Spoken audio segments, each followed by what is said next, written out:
নমস্কার বন্ধুরা, আমি সুশোভন আর তোমরা দেখছো আমার গার্ডেনিং বিষয়ক YouTube channel gardening with Sushobhan. আশা করি সবাই সুস্থ ও ভালো আছো। আজ আমি তোমাদের সাথে আমার ছাদ বাগানে একটা আমলকি গাছের সাথে পরিচয় করিয়ে দেব। বন্ধুরা, এই যে আমলকি গাছটিকে দেখছো, এই গাছটির বয়স 3 বছর। এই গাছটিতে দেখো প্রত্যেকটি ডাল থেকে কিন্তু পাতা ঝরে গেছে এবং প্রত্যেকটি ডালে প্রচুর পরিমাণে ফুল চলে এসছে। আজ আমি তোমাদের সাথে এই আমলকি গাছের পরিচর্যার বিষয়ে সংক্ষেপে বলবো।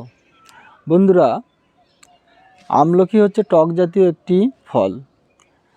সাধারণত মালভূমি অঞ্চলে আমলকি বেশি ফলন হয়, কিন্তু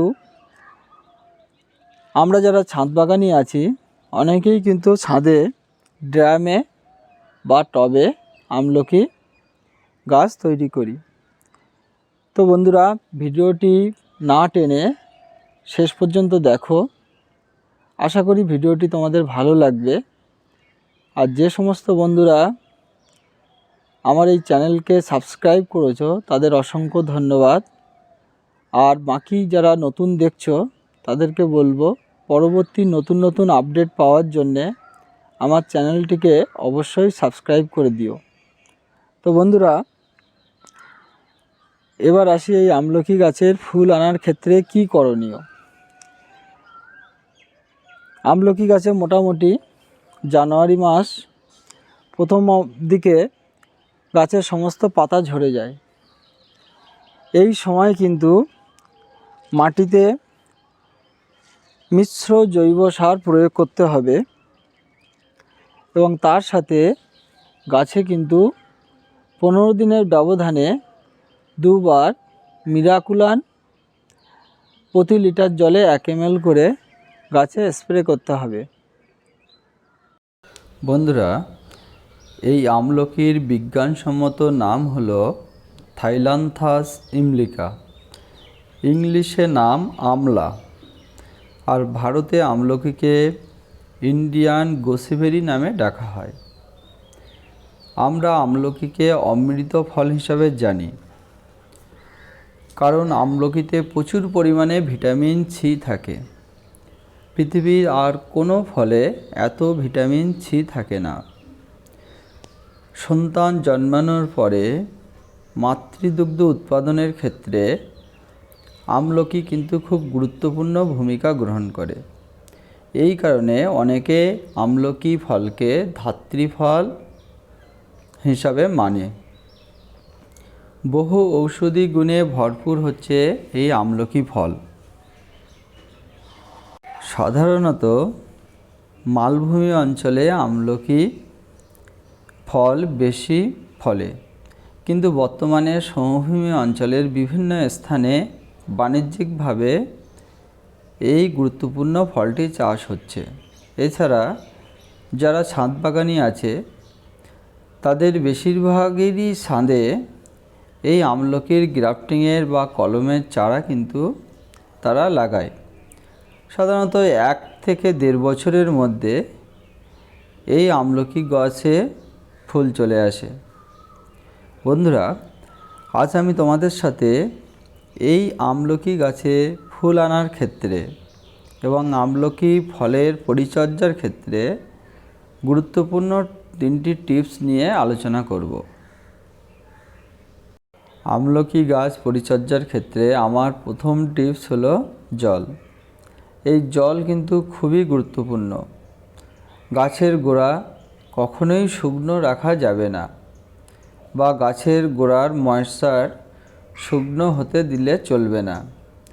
1 দিন বা 2 দিন পর পর গাছের গোড়ার মাটি পরীক্ষা করে জল দিতে হবে। আর এই জলের পরিমাণটা গাছের গোড়ার মাটি পরীক্ষা করে বুঝতে হবে। এরপরে দ্বিতীয় গুরুত্বপূর্ণ টিপস হলো খাবার। গাছে তোমরা কী ধরনের খাবার প্রয়োগ করবে।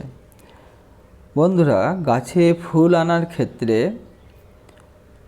বাড়িতে কলার খোসা পচিয়ে সেই জল গাছে মাটিতে প্রয়োগ করতে পারো। এর সাথে অল্প পরিমাণে সোডিয়াম দিতে পারো, কারণ কলার খোসায় প্রচুর পরিমাণে পটাশিয়াম থাকে। এই পটাশিয়াম কিন্তু গাছে ফুল আনার ক্ষেত্রে প্রধান ভূমিকা গ্রহণ করে। তো আমরা বাড়িতে কলার খোসা পচিয়ে সেই কলার খোসা পচানো জলের সাথে মিশিয়ে আমরা কিন্তু গাছের গোড়ায় প্রয়োগ করতে পারি। আমলকি গাছে ফেব্রুয়ারির মাঝামাঝি থেকে মার্চের মধ্যেই ফুল চলে আসে। এই কারণে জানুয়ারি মাসে ফুল আসার আগে একবার মিশ্র সার গাছের গোড়ায় প্রয়োগ করতে হবে। আর ফুল আসার মোটামুটি 3 সপ্তাহ পরে আর একবার মিশ্র সার গাছে দিতে হবে। এইভাবে আমরা 30 দিনের ব্যবধানে গাছে মিশ্র সার প্রয়োগ করতে পারি। এই মিশ্র সার তোমরা বাড়িতে কিচেন ওয়েস্ট, পাতা পচা সার, গোবর সার, এর সাথে অল্প পরিমাণে নিম খোল, সর্ষে খোল, হাড়কুচি, শিংকুচি আর অল্প ছাপ ফাঙ্গিসাইড মিশিয়ে বাড়িতেই তৈরি করে নিতে পারো। আমি এই মিশ্র সার বন্ধুরা বাড়িতেই বানিয়ে নিই।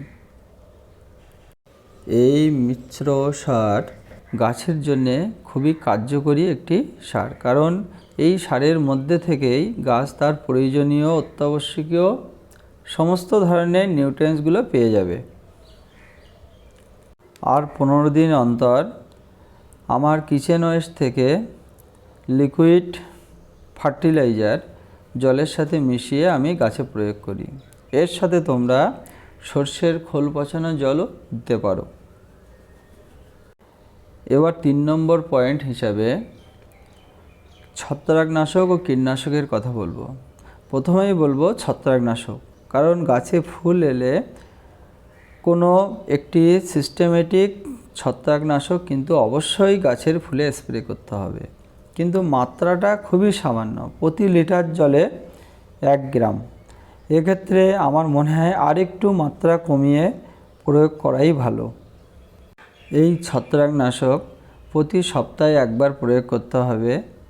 আর আমি কীটনাশক হিসাবে নিম অয়েল প্রতি সপ্তাহে একবার করে প্রয়োগ করি, কিন্তু ফুল আসার পরে কিন্তু এই কীটনাশক ব্যবহার করা চলবে না, কারণ কীটনাশক স্প্রে করলে বিভিন্ন ধরনের প্রজাপতি বা মৌমাছি তারা কিন্তু ফুলের পলিনেশন কিন্তু করবে না। এই কারণে কীটনাশক ফুল আসার পরে কিন্তু স্প্রে করা যাবে না। অনেক সময় আমলকি গাছে ফুল থেকে ফল ধরার পরেও পচে যায় বা ফল গাছে দাঁড়ায় না, ফল পড়ে যায়। এই সমস্যার সমাধানের জন্য তোমরা ব্রাইডক্স কপার অক্সি ক্লোরোডাইড প্রতি লিটার জলে 1 চামচ করে দিয়ে গাছে স্প্রে করতে পারো। আবার অনেক সময় দেখা যায় পাতায় রাস্ট পড়ে, অর্থাৎ পাতাগুলো পোড়া পোড়া হয়ে যায়। এই সমস্যার সমাধানের জন্যে তোমরা সালফার প্রতি লিটার জলে 3 গ্রাম করে মিশিয়ে গাছে স্প্রে করতে পারো। তো বন্ধুরা, এই ছিল আমার ছাদ বাগানের ড্রামে আমলকি গাছের পরিচর্যার 3টি টিপস, অর্থাৎ জল প্রয়োগ করা, গাছে কী ধরনের সার তোমরা ব্যবহার করবে। এক্ষেত্রে আমি মিক্সড সার এবং আমার কিচেন ওয়েস্ট থেকে সবজির খোসা পচানো জল, আর কীটনাশক ছত্রাকনাশক হিসাবে ছাপ ফাঙ্গিসাইড, নিম অয়েল, পাতা পুড়ে যাওয়ার জন্যে অর্থাৎ রাস্ট হওয়ার জন্যে সালফার, আর ফুল থেকে ফল পচে যাওয়া বা ফল পড়ে যাওয়ার জন্যে ব্রাইডক্স, এইগুলো আমি ব্যবহার করেছি। তো বন্ধুরা, আমার এই ভিডিওটি তোমাদের কেমন লাগলো অবশ্যই জানিও। বন্ধুরা, এই আমলকি ফুল থেকে আমলকি ফলের পরবর্তী পর্যায়ের ভিডিও আমি তোমাদের সামনে নিয়ে আসব। ততদিন সবাই ভালো থেকো। সবার দিনটি শুভ হোক।